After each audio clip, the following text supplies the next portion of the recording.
Hello everybody, welcome to the fifth lecture in our series. Today I'll be talking about this book. It's fairly complex but also highly controversial. Look at just the logical framework that this guy is trying to get across. Also, I'm going to talk about this man, William McDonough. Have fun.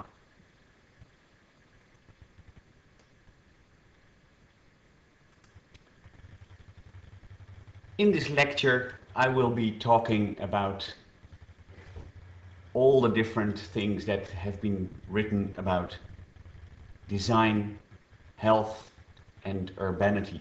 There are hundreds of books and instructions. Joseph Eicher wrote a book called Designing Healthy Cities, which we unfortunately can't share in its entirety with you. And he talks about stressors and supporters for health in urban settings.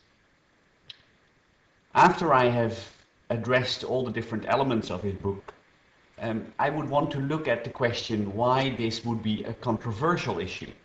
Because if you would look at book reviews addressing his work, some people would say it's nonsense. So why would that be nonsense? Fortunately, there are some other works that are adding value to what Eicher says. And here in Australia, that's notably the work by the Heart Foundation called Healthy by Design. After I've looked at Healthy by Design with you, finally I would want to look at ways of auditing the urban environment and why it's healthy or not. And I will end with a couple of other examples of good urban design for health.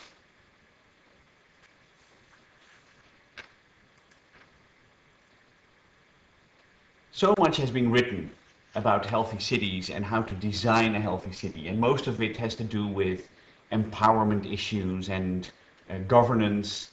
And most of these books actually can be found on the website of the World Health Organization in Europe. The Healthy Planning book, Healthy Urban Planning book, is one of those. If you are interested in healthy urban planning in a place like Hong Kong, there's the English version of Building Healthy Cities and the Chinese version here.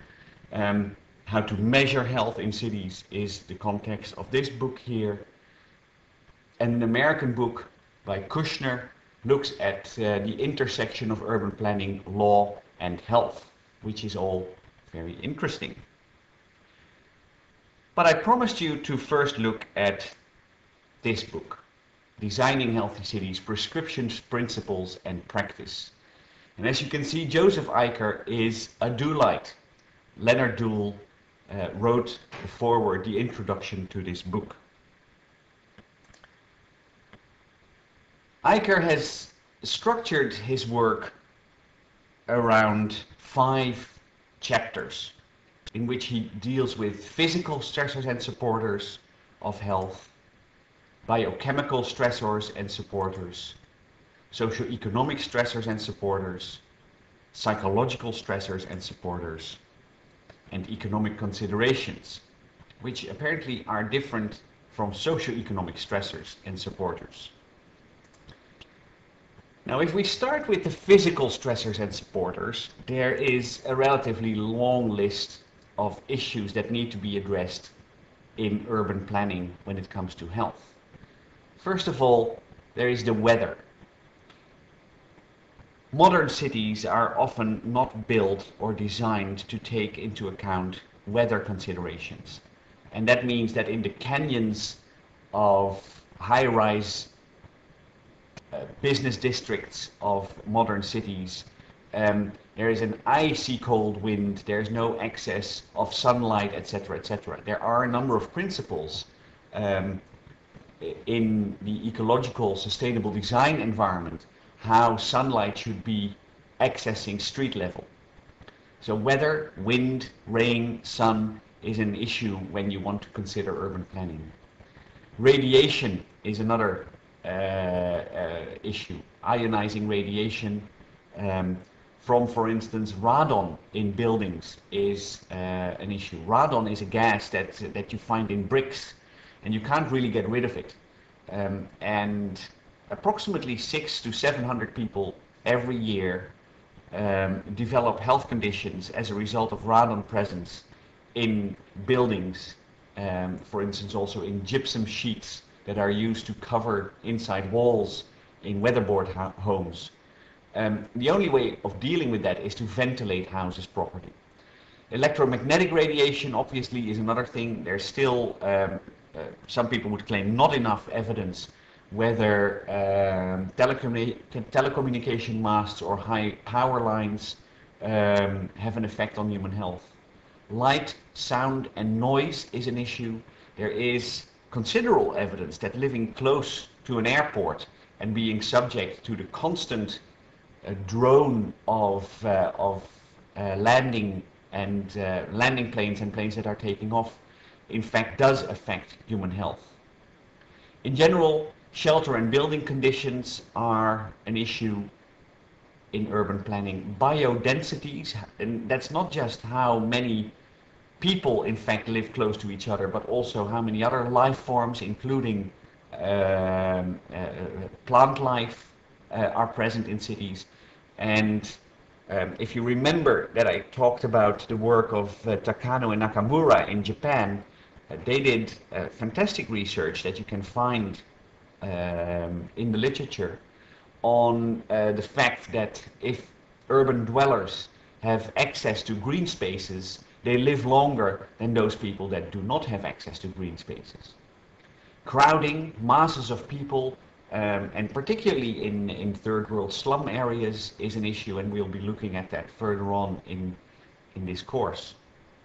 High-rise living, for some people that is a supporter of their health. They love the anonymity that's associated with living in big building blocks. Other people start to feel isolated, and high-rise living for some people would be good. For other people though is an issue. Physical land development is another one. How do you deal with, for instance, rainwater drainage, surfaces, etc. Rapid urbanization is a next issue that needs to be dealt with in urban planning. Natural disasters and how we are prepared for natural disasters like flooding, and that of course is a very severe issue in the future with global warming and rising sea levels. Unintentional injuries, which involves traffic issues, people falling out of windows, and there's quite an interesting literature about how you have to build high-rise homes in order to prevent people from falling out of their 20th floor apartment. And finally, physical activity. And in these days, when we talk about the obesity pandemic, obviously physical activity is a very important aspect of urban planning. We will look at that later on in the Healthy by Design work.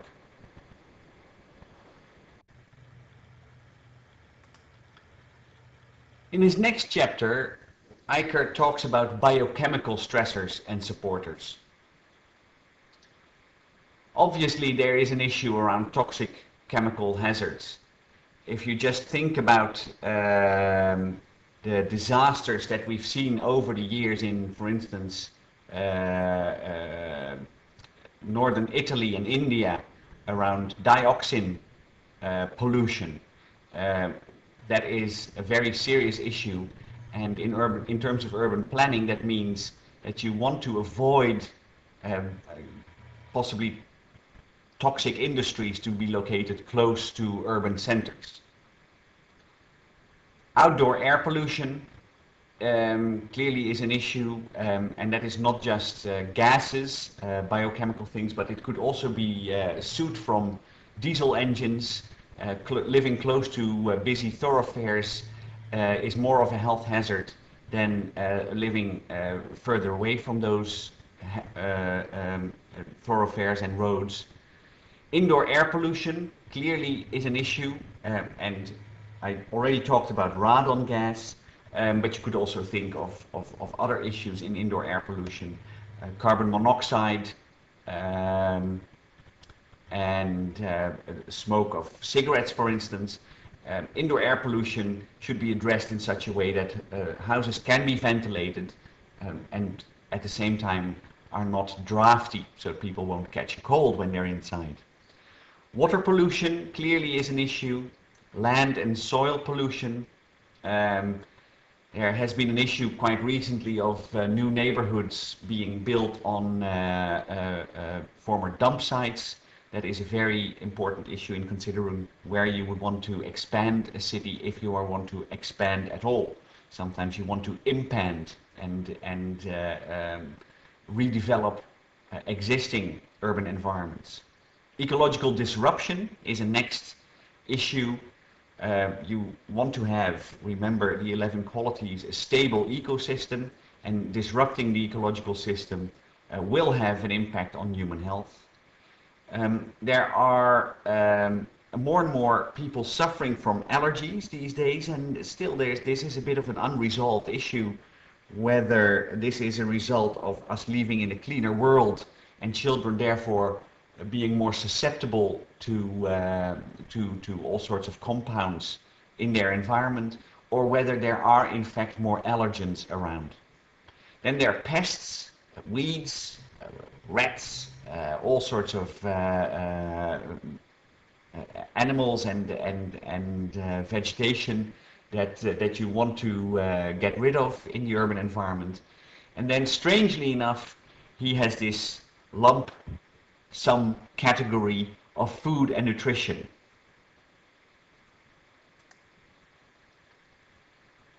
In terms of socio-economic stressors and supporters, he once again puts everything on one heap when he talks about socio-economic status. And later on in the unit we will be looking at social determinants of health, and it's very clear that it's not just socio-economic status that is related as a broad category to human health. Much of that is, of course, created and supported by schooling, by access to work, and again, to those 11 qualities that we talked about earlier. Poverty, on the other hand, is very much an issue associated with good or bad health. If you look at the relation between poverty and health in urban environments, there is sometimes a difference of more than 10 years in life expectancy between the richest neighborhood in a city and the poorest neighborhood.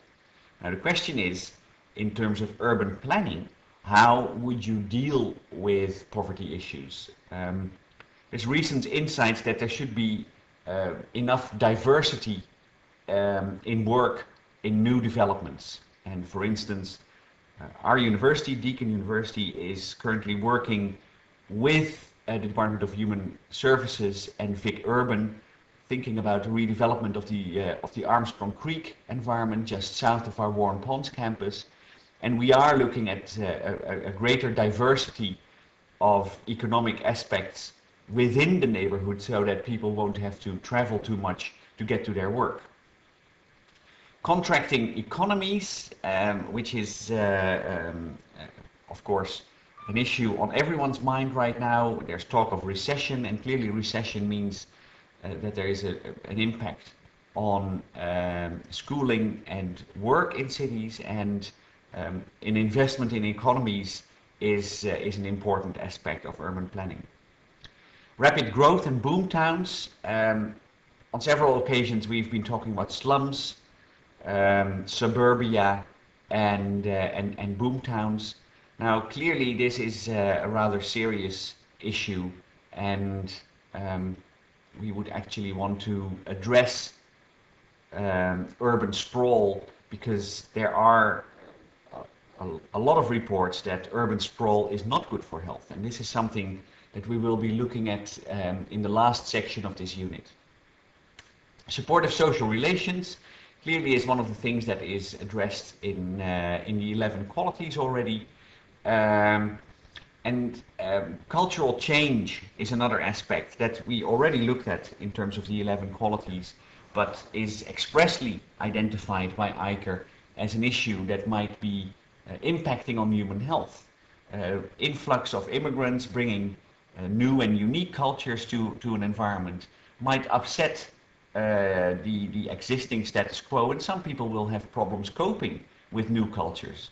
And in terms of urban planning and healthy design, the question is how you would integrate cultural change into healthy cities. Then he talks about psychological stress and support for human health. There are internal factors. Obviously, he says that there are many aspects in psychological health that you can't really deal with.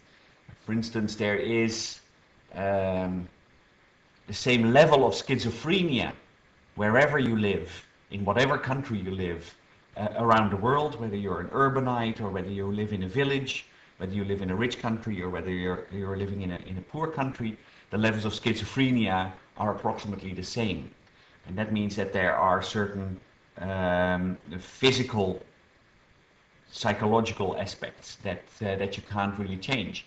On the other hand, what you want to do, of course, is provide an environment in which people with mental health challenges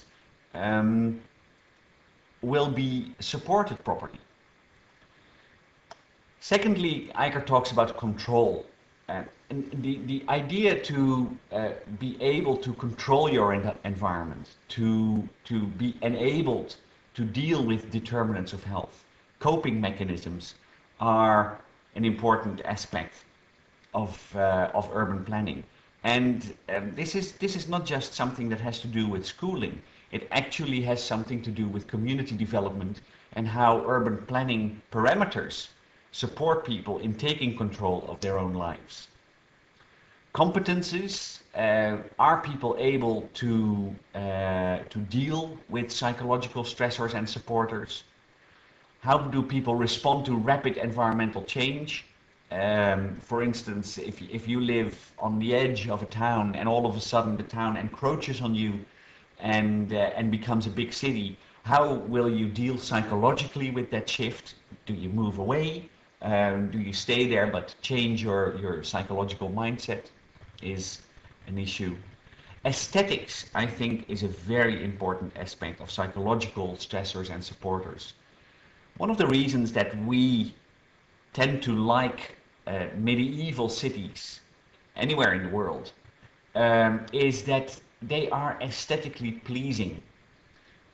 There's always a surprise. There is excitement in the street. There is excitement in the art that is on display. And aesthetics is a very important aspect of urban planning. Boring cities obviously have the possibility of creating a lower quality of life than exciting cities.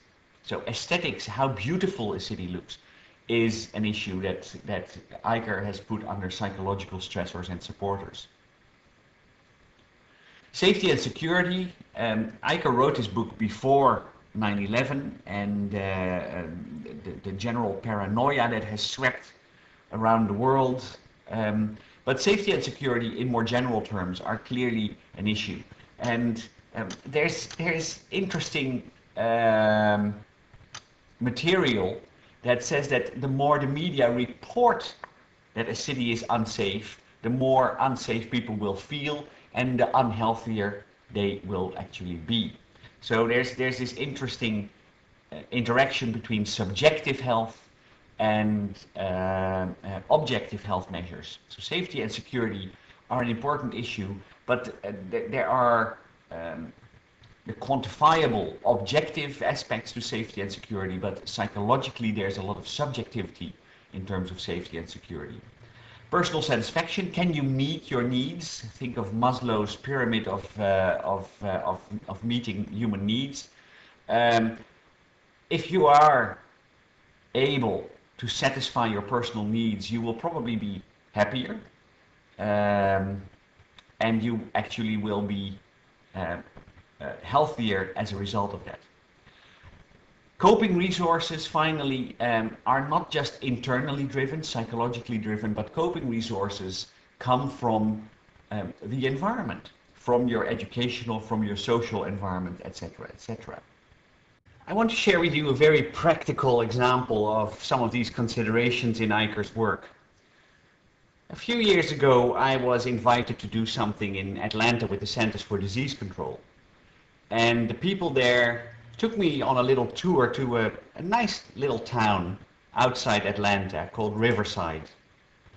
And I picked up a brochure there. The brochure said this: 120 years ago, folks at Riverside used to spend Saturday nights at jamborees on the town square, sipping a local concoction known as Dr. Forrester's Wild Root Ale, and listening to the foot-stomping music of Zebulon Harmonica Harris and his jug band.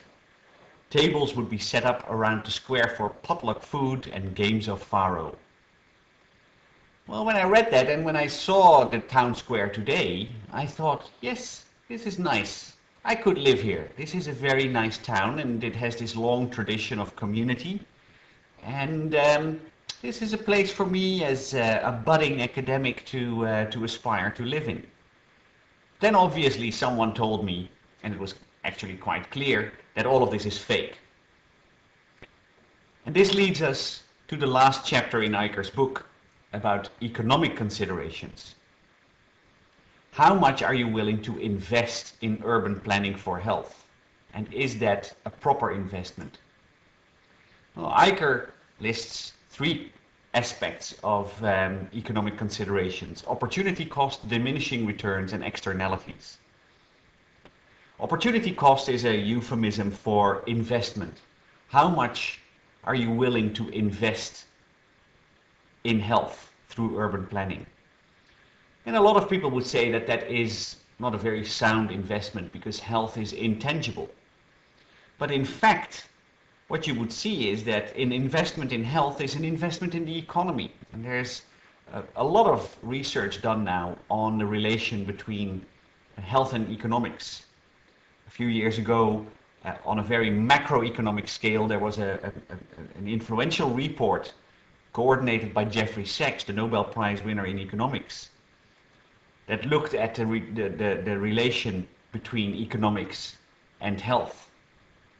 And healthy people are wealthy people, and wealthy people are healthy people. So if you can invest in wealth of people through urban planning, that eventually will lead to healthier people, and healthier people will be able to spend more, have better work, etc. So instead of a vicious cycle downwards, it's going to be an opportunity circle upwards.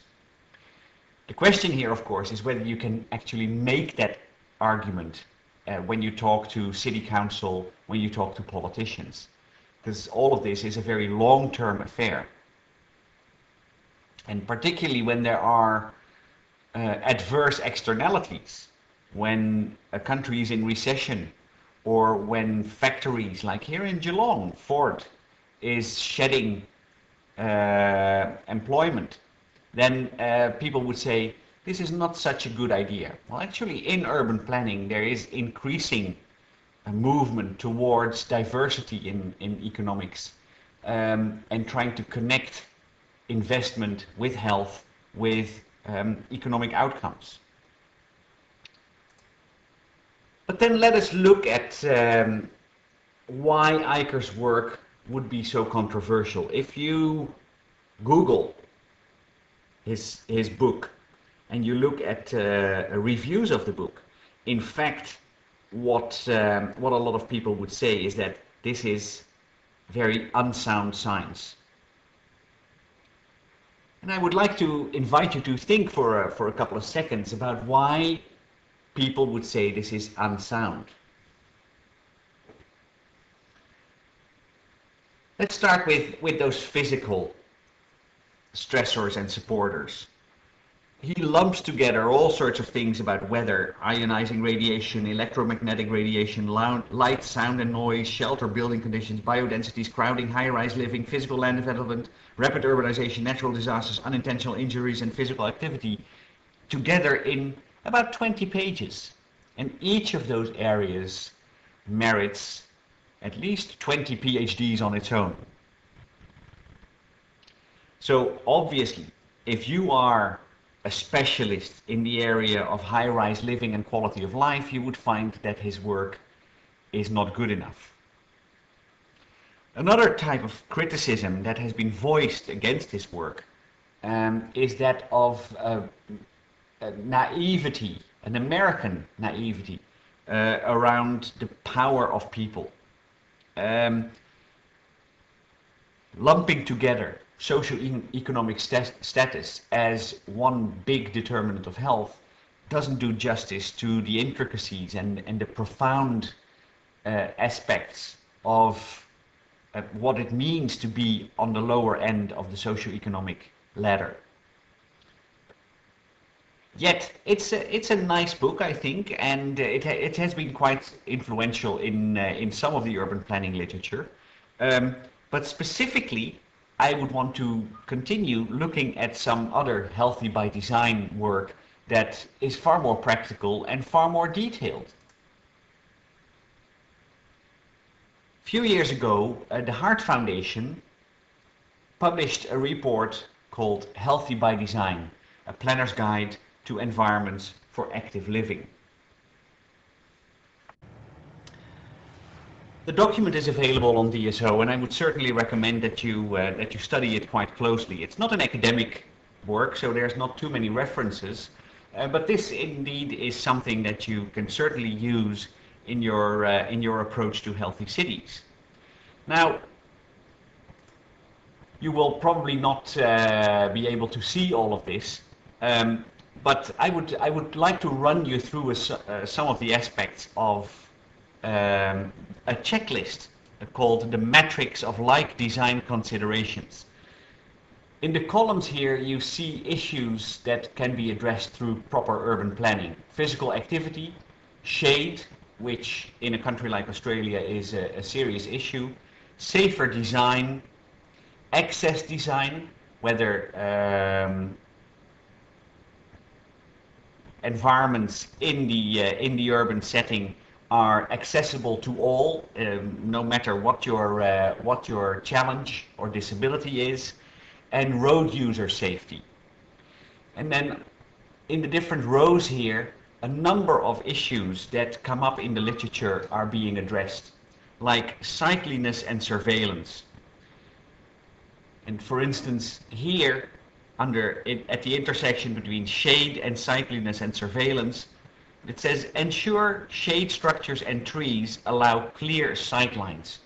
So remember where Eicher talked about safety and security, sightliness and surveillance, as well as shade, interact and say, well, shade and trees and things like that should not obstruct clear sightlines, should not create an unsafe environment. Signage and, for instance, road user safety. Here it says signage must be clearly visible and understandable to all road users. The location of signage structure should not be a hazard to road users. Well, some of this is fairly obvious, but it's a very good checklist.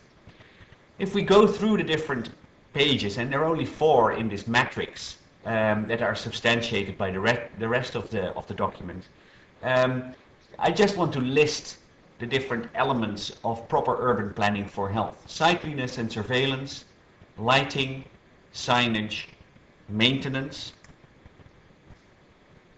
On the next page, landscaping and open space. And for instance here, it says landscaping and open space, provide accessible furniture and equipment and maneuvering space for mobility aid users. So you want to have environments that are accessible to people who are in wheelchairs, for instance. Now, from culture to culture, that might be different, but yet the principles remain the same. Concealment and entrapment, pathways, local paths away from potential hiding places and entrapment spots, trees and vegetation, fencing and walls. For instance, here it says, use low walls or transparent fencing along street frontages and open space. Seating. A bit of research that we did among the elderly in Colac, here in Australia, showed that the mobility of elderly people is compromised because there's not enough public seating in public spaces. People don't want to go out of their homes because they feel they might get tired and then they can't sit, even on their way to, for instance, a bus stop. So it's important to allow for proper seating arrangements in public spaces. Shelter.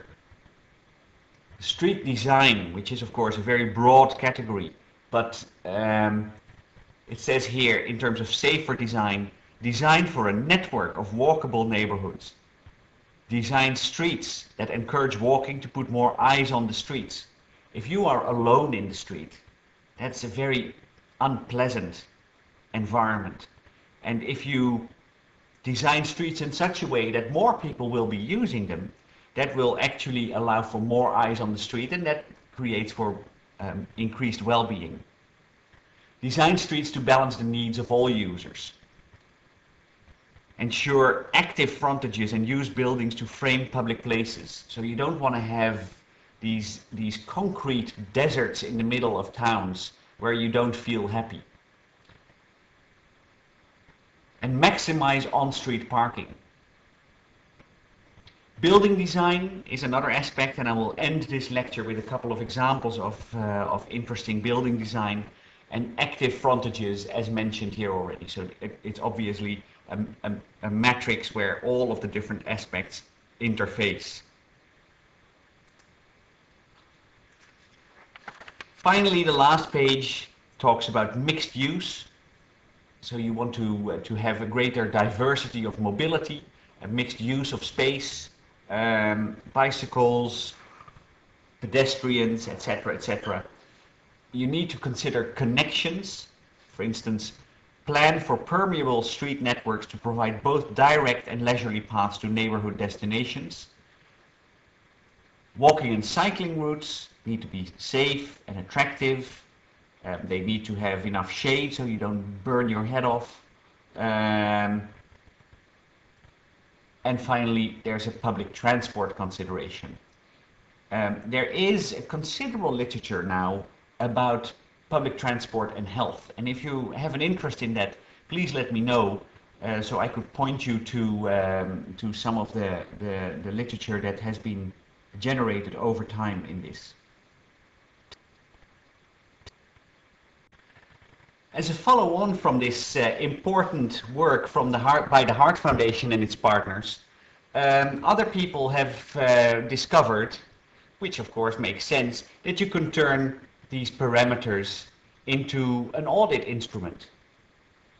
So at this website, the Healthy Urban Environments website creates a site assessment audit. You can go to a place, use the like design matrix, and assess whether this is a place for healthy urban development. And that is certainly something that I would encourage you to take a look at. Now finally, if you look at the link between health and design, there are a lot of other efforts. Usually architects don't really think about health as a driving principle in their work. But just around the corner from where I speak right now, there is what they claim the healthiest building in the world, the CH2 building in Melbourne. It's a council office, and it sets, as they claim here, a new world standard in green building design. On DSO, I have loaded a couple of resources that you can access to see how they actually do this, but it's very cleverly thought out. And apparently after a few initial hiccups, this building has become one of the healthiest buildings in the world. Now there's another ideology by a man, an architect called William McDonough, who has developed this idea that you don't want to recycle things from cradle to casket. But he says that buildings and the people in them and the environments around them should be built in a cradle to cradle fashion, so that you can look at the different aspects and have a sustainable design. So this is one of his designs, and it looks at form and function, energy generation, the treetops, soil, green, water accessing places, waste, which in fact is not waste, but in his cradle-to-cradle ideology, food. Heating and cooling should be integrated, and streets should be smart in order to enable access to buildings. It's very interesting, and he has been hugely successful in building offices all around the world. The new Google headquarters, a new Ford headquarters, not just in the United States but also in Europe. And this is the kind of approach to healthy design, although he wouldn't mention health as a driving principle, that might be important in next generation urban health. And then finally, there are of course lots and lots of other guidelines. This is something that you can find on the web, the Ecological Sustainable Design Guide. How would you build these things? This is an Australian government initiative, and I'm wondering, and I would want to do research into this, why this isn't an issue that, or why isn't this a guideline that has become compulsory in thinking about